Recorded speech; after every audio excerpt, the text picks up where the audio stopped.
Hello, everybody. It's Sharon Taylor, founder and CEO of the Business Vision and Development Center. And it's Bagels and Business for breakfast. But you know what, Yvonne? As much as I love this name and as much as I love bagels, Mm-hmm. I've only eaten one or two since we've had this show. Really? That's all? I've been on smoothies and fruit, but that doesn't go with business for breakfast. So, That's anyway. okay. Maybe it's for everybody else to have the bagels. We bring the business. You always have the positive spin on everything. And thank you very much. So You're today, welcome. so it's morning again and Good again and morning. again. And we thank God that, we get to see it. So this morning, I wanted to talk about solopreneurs. Mm, Solopreneur. mm, So, what is a solopreneur? mm. It's a person that does it all by themselves. And there are some pros and cons to being a solopreneur. Probably more Mhm. cons than pros. But let's just chat about it for a little bit. What do you think about solopreneurship? Well, I think it depends on the phase of the business. Mm-hmm. So I think because I recall first starting, it was all about me. I wore all the hats. And it was real important to know when to switch the hat. Yes, yes. And if any of our viewers out there have ever read E Myth, it's about the different hats that a solopreneur wears. I mean, we're the manager, we're the technician, we're marketing, we're finance, we're legal. I mean, it can be overwhelming. And like you said, when you wherever you are in your business, you may in the beginning, unless you have a lot of revenue, Mm-hmm. be a solopreneur. Mm-hmm. And the other thing is, even if you have a lot of revenue and can hire people, you still have to keep your eyes on the prize.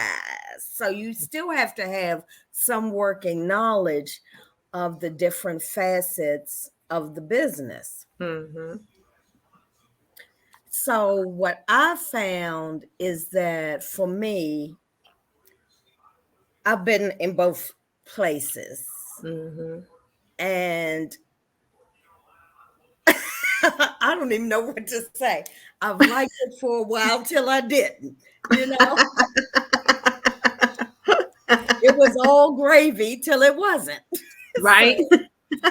So, I have a different view of that. What I have found though is that as I employ or partner with people, I have to be very clear on my vision. Mm-hmm. I have to be very clear on expectations, timelines, milestones, and what their duties are. Because Mm-hmm. this, if this is my train and I'm running it, and I'm the face of the business, Mm-hmm. then it has to be done in a certain manner.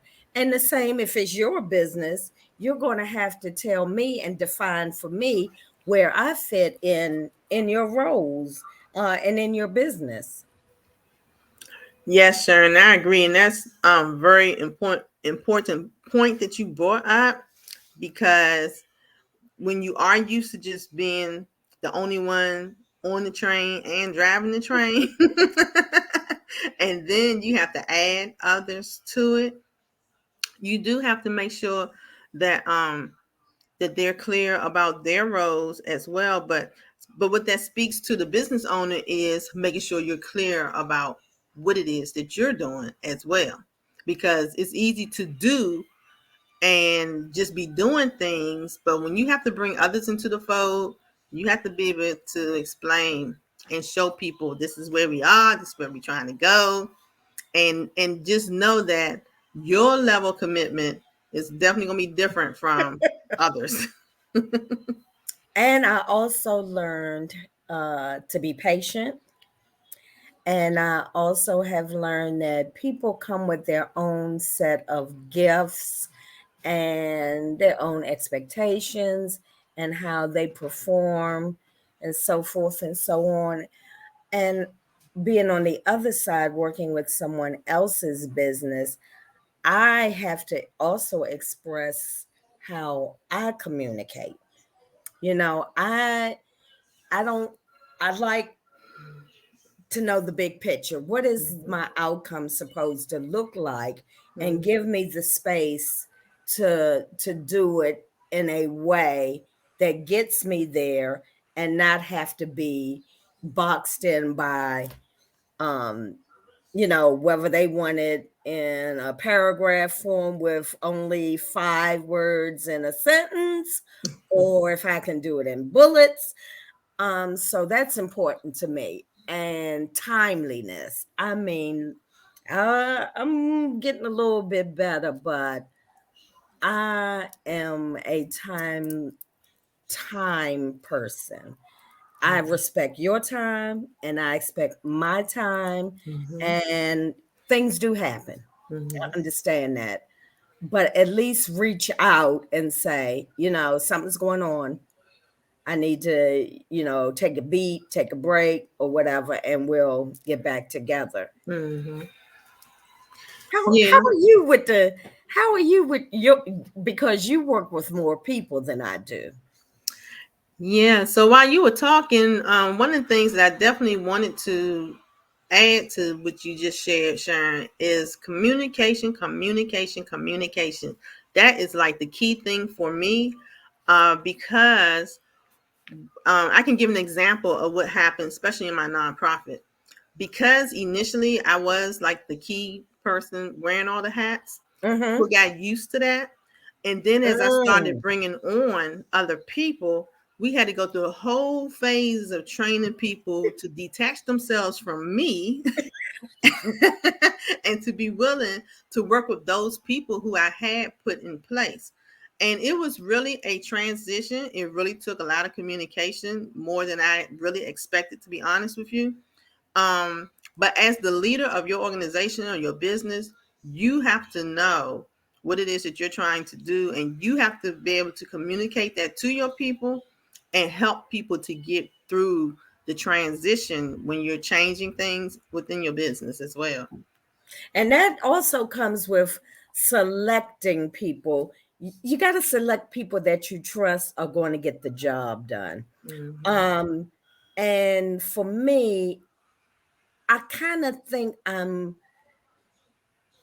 don't know. I kind of feel different about the kind of space that I am. I feel that because I'm a solo person outside of business, Mm-hmm. that's my comfort zone inside the business.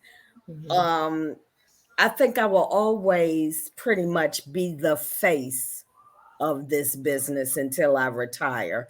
And but I do like to hear ideas. I do like to share information, but I Mm-hmm. also like to drive that train. And so we'll see as we go and we grow and we scale and different people come into the fold. Mm-hmm. But at least as I bring on new people or talk to new people, the experiences I have made me better from going from solopreneur to entrepreneur. So everything is a journey, like they say. So whether it was all experiences are good experiences. So I've learned, and at some point I do want to kick back and ride in your jet and sit on the Yes. beach and be in Yes. and not Anybody know? have the phone ringing nonstop.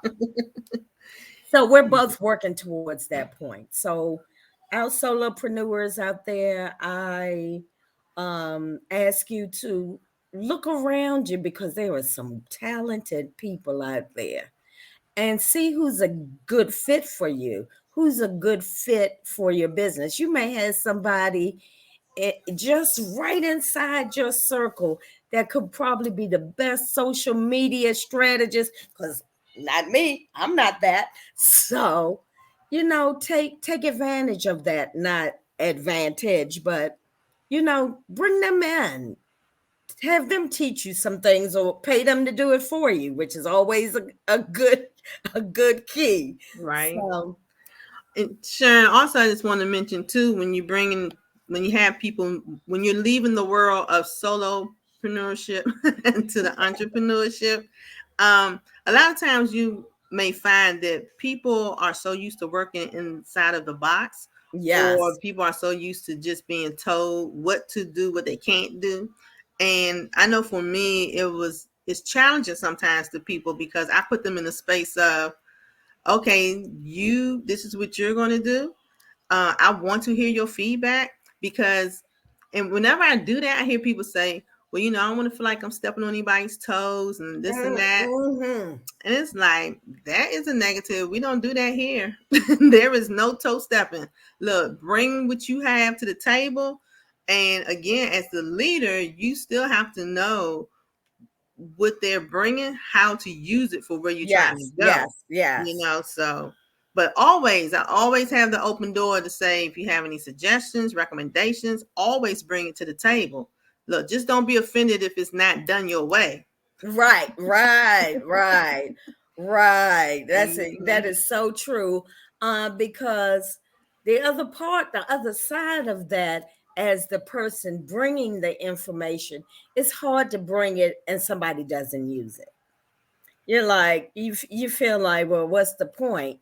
But it may not be ready at that moment. It may be ready next time.